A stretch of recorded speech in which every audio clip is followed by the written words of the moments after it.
지난 일요일 날 누구시죠? 유탐타입니다. 예. 유탐타고요. 지난 일요일 날 석동동 안가로 가시는 모습이 포착이 됐거든요. 거기 왜 저리신 겁니까? 삼청동 안가를 가시는 모습이 포착됐다고요? 네. 그건 제가 알지 못하는 상황이고 제가 확인하지도 못하는 상황입니다. 준비하려고 혹시 행하고 계신 거 아니에요? 뭐라고요? 제2의 계엄을 준비하고 계신 게 아닌지. 그런 추측성 질문은 받지 않겠습니다. 그래서 언론 보도로는 지금 그 관저에 네, 됐습니다. 왜 혼자 나십니까? 네, 말씀하세요 그러면. 오늘 탄핵 선고에 대해서 대통령님 따로 전한 말씀 따로 없으셨습니다. 다른 기자들 질문하잖아요.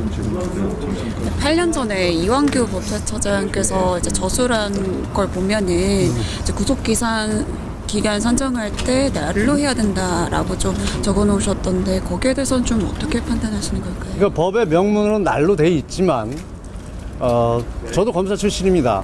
검사 있을 때도 그 문제에 대해서는 항상 이게 언제 터질지 모르는 시한폭탄처럼 문제가 있다는 인식하에 구속 만기 하루 이틀 전에 다 기소를 했습니다. 그래서 지금까지 그게 불거지지 않았던 부분입니다. 이미 학자들도 그 부분에 대해서는 심각한 문제점이 있다는 것을 제시하고 있었고 그 부분에 대해서 이번에 대통령 변호인단에서는 문제가 있다. 그러니까 실무 관행이나 학자들의 의견에서 문제가 있기 때문에 이 부분은 정리하고 가야 된다. 그래서 구속 취소 청구 사유의 하나로 삼았던 것입니다. 그 부분에 대해서 재판부가 현명한 판단을 하고 인정을 해 주셨다고 보면 될 것 같습니다. 오늘 그 헌재의 결정문을 토대로 윤 대통령의 형사 재판에서 공소기각 주장 혹시 하실 예정이 있는지. 그건 재판에 임해서 그때 구체적으로 주장 입증을 할 것이고요. 누차 얘기했지만 분명히 재판에서 문제가 될 것입니다. 공수처의 수사권 존부 문제나 어떤 절차의 위법성 문제 여러 가지 문제점들이 재판에서 반드시 변출이 돼서 입증되고 또 판단이 이루어질 것으로 생각을 합니다. 그 검사 3인 탄핵 결정문 오늘 헌법재판소 결정문을 보면은 그 탄핵 소추 과정 자체는 적법했다는 취지로 좀 적어놨던데 그 부분은 어떻게 보셨을까요? 탄핵 소추 부분에 대해서 어떤 형식적 적법 요건을 갖췄는지는 모르지만 그동안 탄핵 소추 재판이 진행되는 과정에서 소추 사유가 불명확하다는 지적이 분명히 재판부에서도 있었고 일부는 기자회견장에 없었다는 것이 확인돼서 철회하는 이런 해프닝도 있었습니다.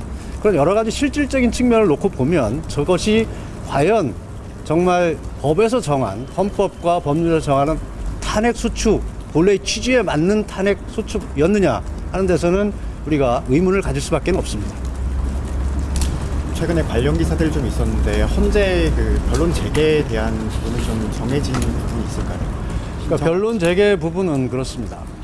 지금 상황은 헌법재판의 변론이 종결됐고 지금 선고기일을 기다리고 있는 중입니다. 그럼 변론을 재개할 것이냐 말 것이냐 하는 부분은 변론 종결할 당시까지의 주장된 내용들 이외에 새로운 사항 또 새로운 상황이라 하더라도 기존의 모든 것을 바꿀 수 있을 정도로 이 가치가 있느냐 중요한 의미가 있느냐 이런 부분들이 같이 검토되어야 됩니다. 또한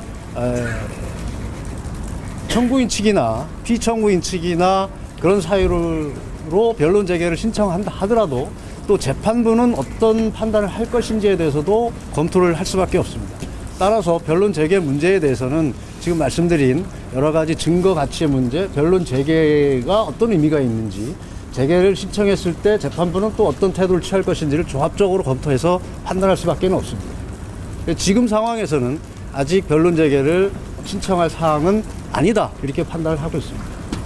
아까 변호사님 말씀 주신 것 중에 구속 취소에 대한 검사의 즉시항고 사례 위헌성이 있다 이렇게 설명을 좀 주셨는데 실제로 검사의 즉시항고가 이루어졌던 사례들이 좀 요즘 밝혀지고 있고요. 이 부분에 대해서 왜 인권위 윤 대통령부터 이제 시작하냐는 지적이 있습니다. 이에 대해서 어떻게 보십니까? 그것이 굉장히 그 사건을 종합해서 그리고 이게 심층적으로 보지 않고 단순 비교를 해서 그렇습니다.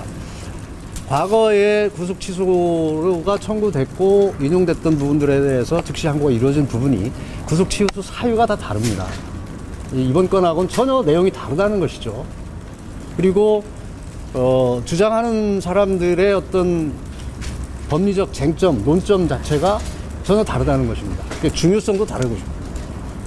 그리고 이번 사건에서는 구속취소 사유로 구속기간 도구화라는 명백한 사유, 그 다음에 수사권 문제, 적법 절차의 문제 복합적으로 주장이 됐던 것이고, 이 부분은 왜 대통령부터 시작이라는 말들을 많이 하는데, 이것은 교묘한 어떤 대통령에 대한 특혜, 시비를 불러오려고 하는 나쁜 의도가 있다고 생각합니다. 대통령부터 시작한 것이 아니라 대통령의 변호인단들이 분명히 이 부분에서 문제가 있다고 생각을 해서 법리적 주장을 한 것이고, 그 법리적 주장이 재판부에서 받아들여진 것이지 대통령이기 때문에 주장이 됐고 대통령이기 때문에 받아들여진 것이 아닙니다.